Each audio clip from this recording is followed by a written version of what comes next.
Assalamualaikum warahmatullahi wabarakatuh. Sebelumnya perkenalkan, nama saya Ayu Rohma Yunitasari dengan nomor NIM 1961378 dari kelas KP6 Manajemen 2019. Di video kali ini saya akan menjelaskan mengenai strategi bisnis memasuki pasar asing. Di antaranya ada 4, yaitu yang pertama, strategi bisnis multinasional ataupun domestik, yang kedua strategi global, yang ketiga strategi transnasional, dan yang keempat strategi internasional. Video ini dibuat guna memenuhi evaluasi akhir semester dari mata kuliah bisnis internasional. Baik, yang pertama akan saya jelaskan mengenai strategi bisnis multinasional atau disebut dengan domestik. Strategi ini membebaskan atau memberikan ruang kepada setiap anak perusahaan untuk menyesuaikan dengan wilayah yang sedang ditempati, atau bisa disebut dengan mengeksplor dan menyesuaikan dengan kearifan lokal.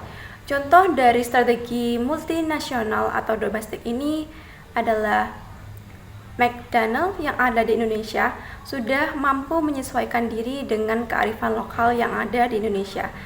Dengan contoh menu-menu yang ada di McDonald seperti burger rendang, burger sate, ayam kremes sambal ulek, dan nasi uduk McD, serta masih banyak yang lain.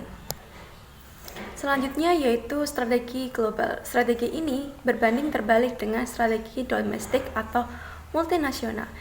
Membatasi setiap anak perusahaan. Perusahaan induk lebih mengedepankan kualitas dengan membatasi anak perusahaan dalam bidang produksi, karena ditakutkan akan berbeda kualitas jika diproduksi oleh anak perusahaan. Contoh dari strategi global yaitu Yamaha dan Honda, di mana mesin-mesin yang ada di setiap anak perusahaan diperoleh langsung dari perusahaan induk, dan setiap anak perusahaan hanya bertugas dalam penjualan, perakitan, ataupun servis. Selanjutnya adalah strategi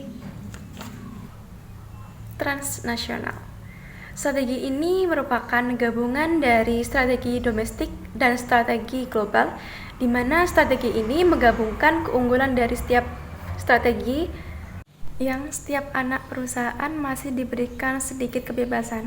Contohnya seperti perusahaan Samsung, yang perusahaan induk tersebut sebagai pemilik teknologi. Dan yang terakhir adalah pasar internasional, di mana strategi ini lebih mengutamakan ekspor dan lisensi untuk masuki pasar asing untuk menjual barang ataupun jasanya keluar dari pasar domestik.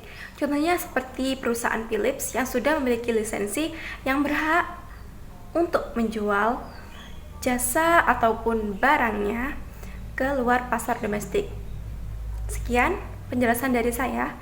Kurang lebihnya saya mohon maaf. Wassalamualaikum warahmatullahi wabarakatuh.